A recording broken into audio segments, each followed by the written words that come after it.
Hello and welcome back to another video by Seen Through Cars. Today we got a different car. It's a bus, a huge Mercedes V-Bus, V-Class, whatever you will call it.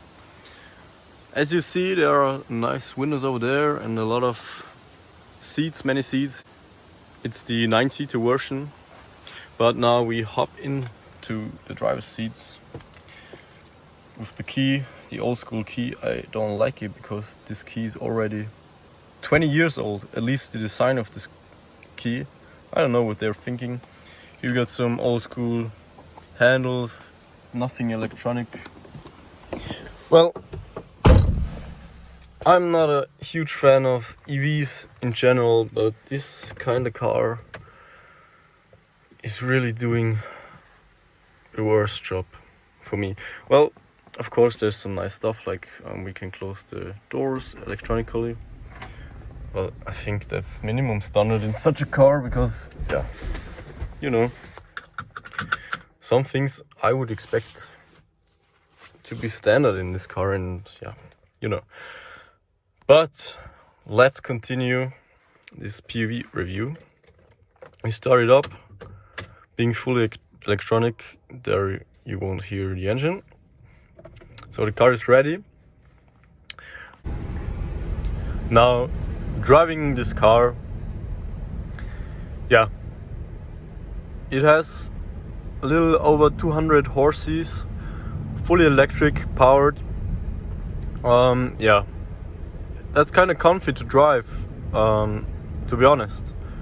But still, it feels a little bit cringe when I accelerate hard or really fast and floor the throttle. Then it's vibrating a little bit, the throttle. It's kind of odd. And yeah, all in all, so it is alright to drive, but still if you buy a Mercedes for a little under 100,000 euros, and I expect to get more out of it. Don't get me wrong, it's a great car and nice assistant stuff, driving assistant stuff, but yeah, I don't want to be driven in this car. I really don't.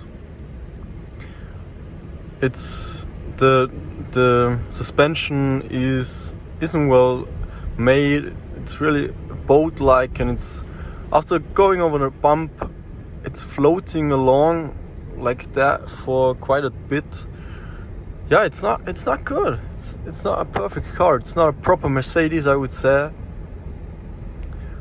But yeah, it's a car, of course. Leather steering wheel, leather at the dashboard over there. Infotainment system works quite good too. But yeah, acceleration is funny, of course. And the range is quite good. Well, they say it's about 350 kilometers. But at the right temperature and the right layout, you can even do 450, I would say. But it really depends on the weather, on the settings inside of the car, like AC or heating, music, and how many people you're carrying. Like, yeah, if there are 4 adults in the car, you really feel that it's, yeah, that the range is going down a little bit. So range-wise, it's quite good. Of course, you can't compare it to a petrol-powered car, but it's quite good, and it charges fast if there is a supercharger, of course. Therefore, in those cases, this car behaves quite good. But I could not consider or recommend buying this car. And I don't think it's due to the fact that it's the EQV. I think it's in general those V classes of Mercedes.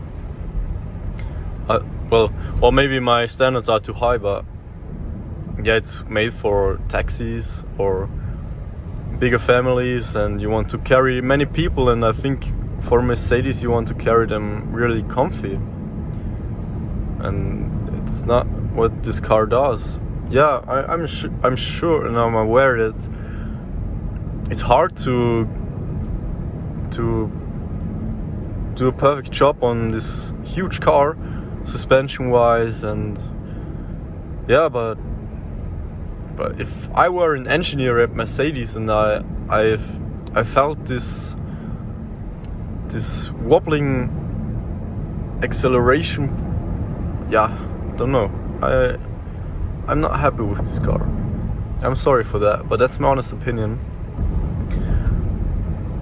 But still, it's quite nicely made. I don't want to be too bad, or yeah, I don't want to say it's really bad, but they tried to make a good job. Like this wooden trim over there, the infotainment system, as I said, is nicely made.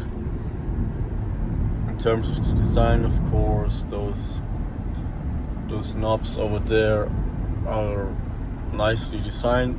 Although they look aluminium, I think they're plastic in fact. But still, it looks good. Also, the touch bar underneath there looks quite good, and it's simply to use. Of course, it's not an iDrive system, the most perfect system in the world, I would say, but still it works quite good and intuitive. Yeah, but I already said so much bad things about the car. I don't want to continue. Yeah, it's all in all, I would give this car 4 out of 10 stars, because there is a lot of potential. Especially when I think about the price, it's just too expensive. For 50,000 euros, that would be quite okay. That's what I would pay for if they would ask me what it's worth, but not 80 or 90 or even 100,000 euros. That's too much. Yeah, but thank you guys for watching this POV review and supporting me. Please like this video, share it, and click the button to subscribe my channel. Hit the bell on to get notified when I make a new upload. Leave a comment behind what you think about this car and my channel in general. Thank you for watching and have a nice day, guys. Goodbye.